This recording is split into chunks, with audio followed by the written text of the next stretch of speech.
The arrival of Space Marines is heralded by the roar of engines from the heavens.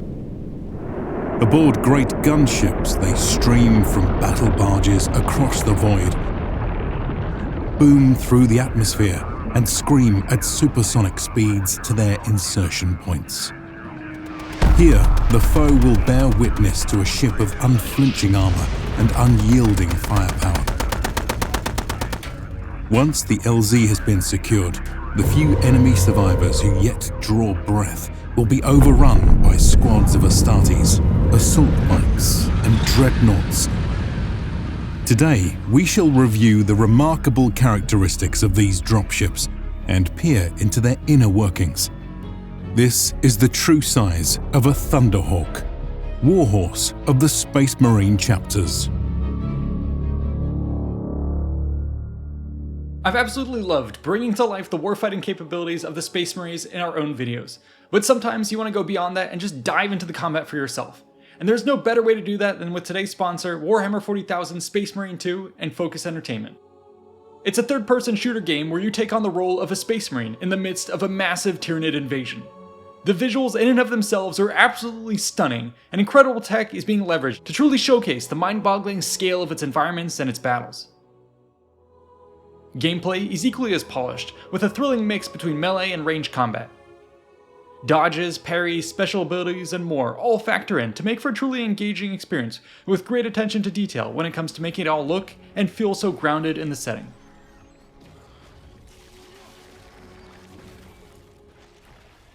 What's even better is you can actually bring your own battle brothers to the fight. This comes in the form of 3-player narrative campaigns, the 3-player co-op missions, and the 6v6 player multiplayer mode. The last of these has me most excited as you choose and customize your Marine to fight competitive battles across 3 modes: Annihilation, Seize Ground, and Capture and Control. Guys, this is honestly looking like Game of the Year material, and I couldn't be more pumped. So get the game for yourself on PS5, Xbox, and PC by clicking the link in the description. Enjoy!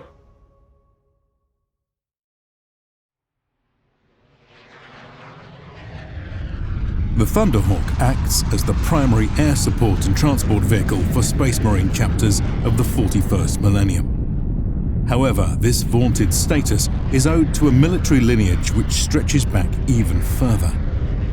Such origins will be worth reviewing. During the 30th millennium, the Emperor of Mankind had launched the Great Crusade with the goal of reclaiming the stars for humanity.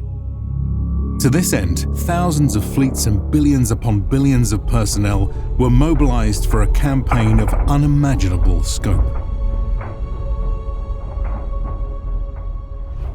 Key to the mission would be the Legiones Astartes, who operated as the bloody tip of the spear. Such forces were often deployed en masse, leveraging the use of super-heavy transports for rapid planetary deployment. Here, the hulking Stormbird reigned supreme. It was a standard template construct design capable of loading entire companies of soldiers and vehicles at a time.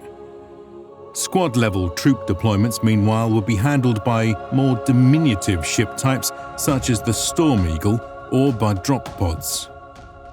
Yet, as the Great Crusade dragged on, a new breed of transport, the Thunderhawk, emerged as a preferred middle ground option. This was both due to its battlefield role and manufacturing cost. In terms of its role, the Thunderhawk hit the sweet spot of being large enough to land a platoon-sized force with enough men and machines to make an appreciable impact in battle, whilst still being small enough to allow commanders to deploy their forces in an agile and dispersed manner. In terms of cost, the Thunderhawk was much simpler, quicker, and cheaper to mass produce than its Stormbird counterpart. In the grim calculations of prolonged war, there was therefore an increasing tendency in manufacturing to favor the quantity of the Thunderhawk over the quality of the Stormbird. Ultimately, this trend would be accelerated as humanity fell to chaos in the years of the Horus Heresy, and as Astartes' forces were split into smaller chapters in its aftermath. Thus, by the 41st millennium, the Thunderhawk would decidedly stand as the main assault craft of both Loyalist and traitor Space Marine chapters. Let us now review its capabilities.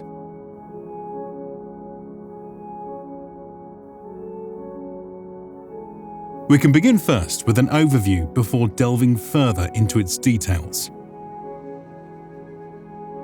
In overall dimension, the Thunderhawk measures roughly 27 meters long, 26 meters wide, and 10 meters tall. It is an awe-inspiring war machine whose towering scale dwarfs otherwise impressive vehicles. From fore to aft, one encounters the following: the front fuselage, which houses the upper flight deck and the lower assault hold. The center fuselage, which supports the main wings, dorsal cannon, and transport hold. And finally, the rear fuselage, which contains the tail fin, aft rocket, and fuel systems.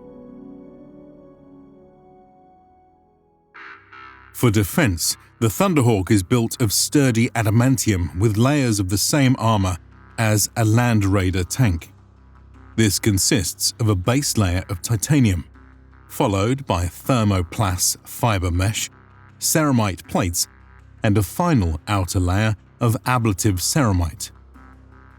All are necessary to endure the heavy beatings of repeated combat and atmospheric entry.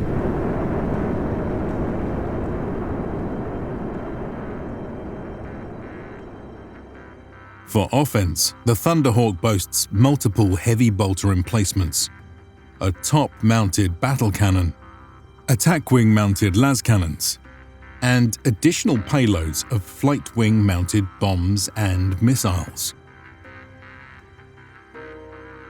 Though notably, the exact armaments may vary by combat mission.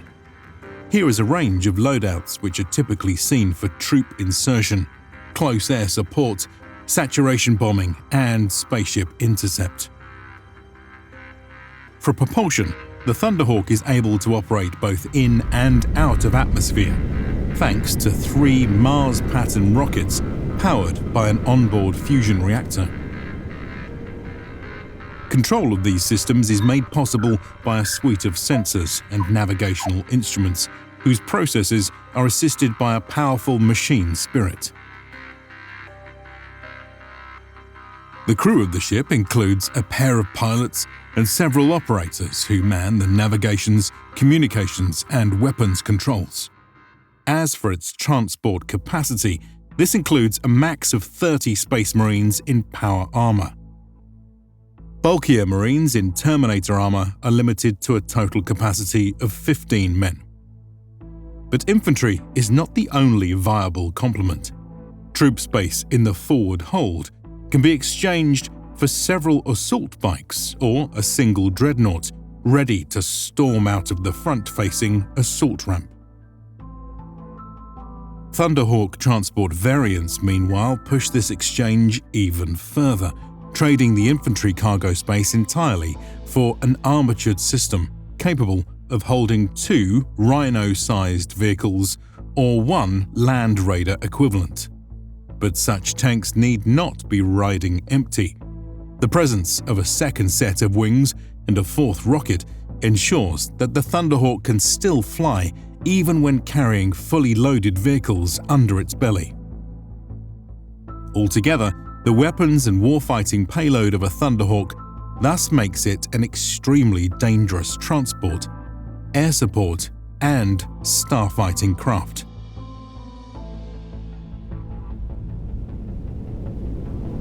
In addition, with the ability to traverse the void, enter atmosphere, and fly at supersonic speeds of up to 2,000 kilometers per hour in search of a target, it should be no surprise that this vehicle stands as the go-to choice for the deployment of Space Marine chapters. With this overview in mind, let us dive into its inner workings.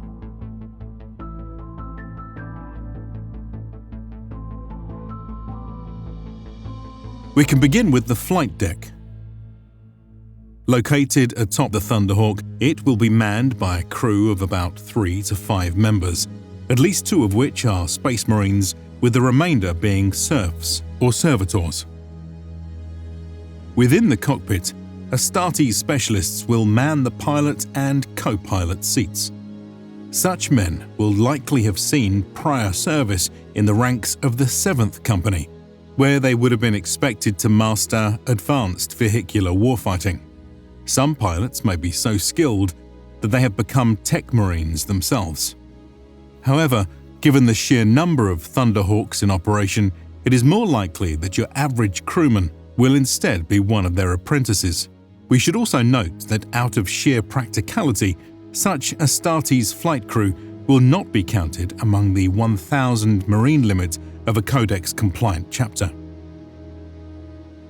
As for the instruments of these pilots, this includes a steering yoke for each pilot, as well as dashboards filled with all manner of diagnostic and control mechanisms for operating the Thunderhawk.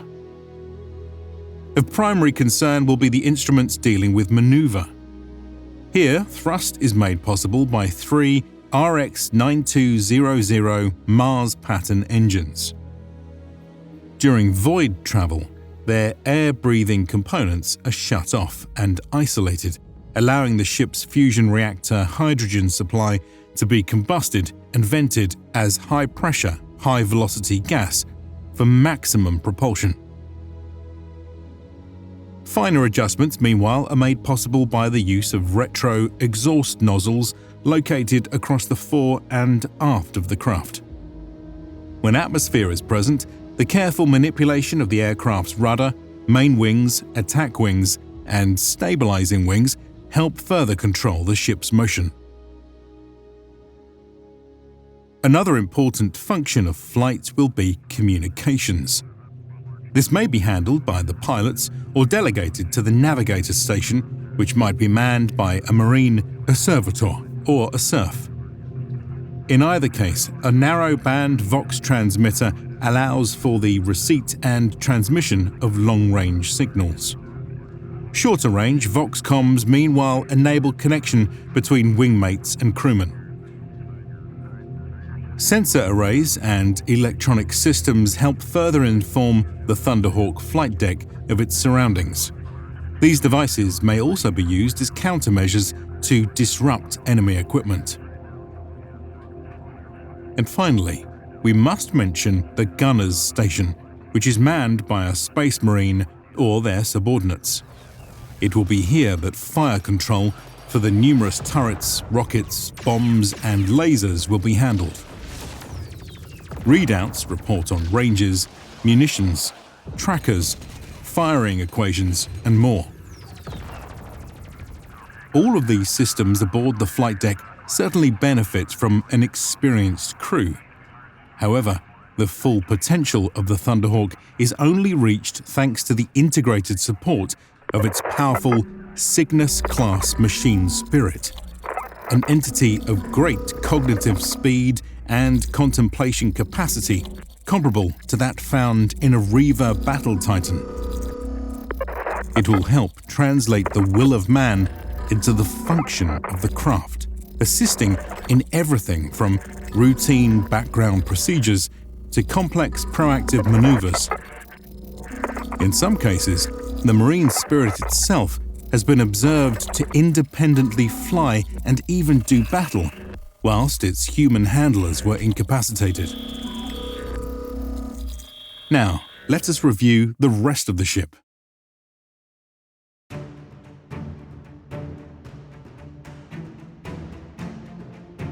Moving aft of the flight deck, we see the upper hold. It will be in this large space that men, munitions, and all manner of supplies can be stored. At the rear of the hold is an access door, leading to service corridors, which connect to maintenance, storage spaces, and critical ship systems. Rotating back towards the fore of the ship, we see the descending path to the lower hold. It will be here that the Thunderhawk's onboard Marines will make ready their assault. As such, it features wall-mounted weapon racks, power packs, and ammunition pouches. Meanwhile, the various access panels control the 4 doors which provide multiple means of entry and exit. One to the rear, one to either flank, and one to the front. It is this last entrance which is most used for hot combat drops.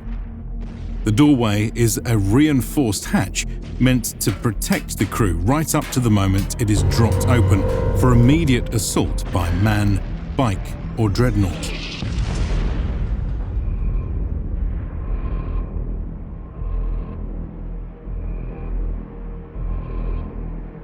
To further ensure safe troop deployments, twin heavy bolters flank the entryway, ready to clear the landing zone and provide sustained covering fire. What the bolters cannot clear out will be dealt with by sweeping streaks of the wing-mounted lascannons.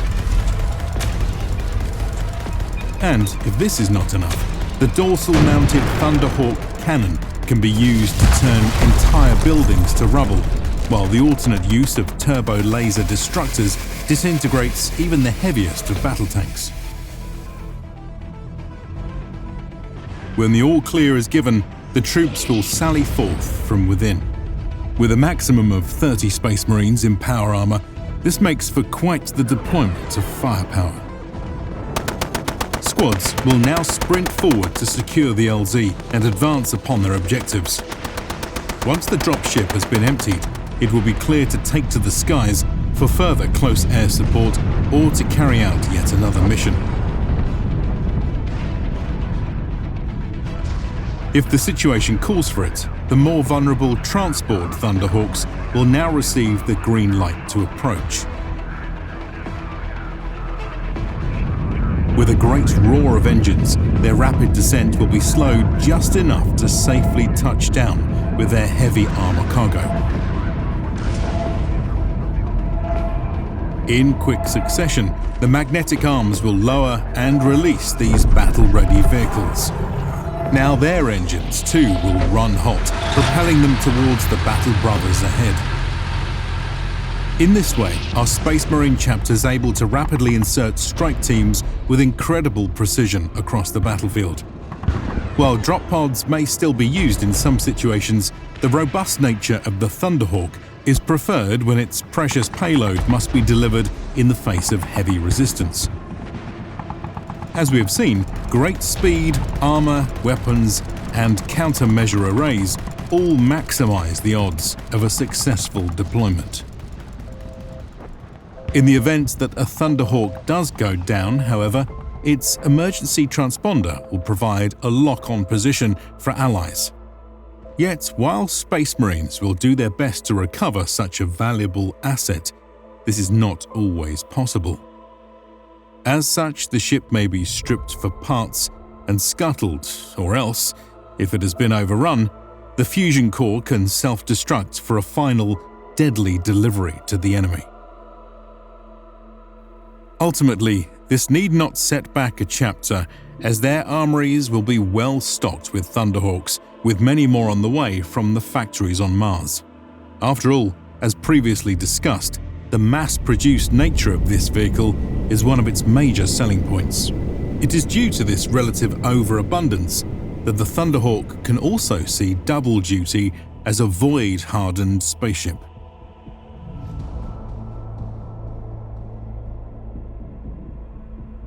Either operating on its own, in squadrons of 3 or in even larger combat wings, the Thunderhawk may act as a fighter, a bomber, or a boarding vessel. Each role will entail its own specific formation and armament. For instance, interceptor missions will see Thunderhawks form into 3 vehicle squadrons, which fly together in a wing, which might feature a mix of other craft. In terms of armament, for close range, its 4 heavy bolters are loaded with additional ammunition in order to sustain prolonged use as point defense cannons and CQB weapons. Otherwise, the mid-range offensive firepower of the Thunderhawk's twin las cannons will be aided by wing-mounted guide bombs and missiles, featuring both melter and plasma warheads. Finally, the long-range capabilities of the Thunderhawk will be rounded out by the use of a top-mounted turbo-laser destructor, capable of generating intense beams of energy for tackling larger or more heavily armed targets. While not as agile as dedicated fighter vessels such as the Fury Interceptor, the high endurance, armor, and armament of the Thunderhawk allows it to stand up to and even outmuscle such craft in dogfighting engagements. For bombing and assault missions, the Thunderhawks likely maintain their same 3-vehicle squadrons. However, their larger formations may vary, ranging from dense, mutually supporting wings to scattered lone operator groups. Such versatility is made possible thanks to their robust design, which allows them to more easily punch through an enemy's defenses without the need for dedicated fighter escorts. Once on target, they will unleash an arsenal which features a greater complement of high explosives and onboard Marines. Thus, we have seen how the incredible capabilities of the Thunderhawk allows the Space Marines to reach virtually any target, be it in the void, in the air, or on land. With a robust and mass-produced design, it should therefore be no wonder that the Thunderhawk has well earned its status as the workhorse for Astartes forces of the 41st millennium. Bringing the lore of 40k to life has been a great joy. Let us know what other aspects of the universe you'd like to see us cover next, and consider supporting our efforts on Patreon or YouTube memberships, where you can also download all our art, catch script previews, and participate in polls. A huge thanks to our current members for supporting the channel, and a big shout out to the researchers, writers, and artists for making this episode possible. We couldn't have done it without this team and this community. If you enjoyed this video, be sure to like and subscribe for more content, and check out these other related episodes. See you in the next one.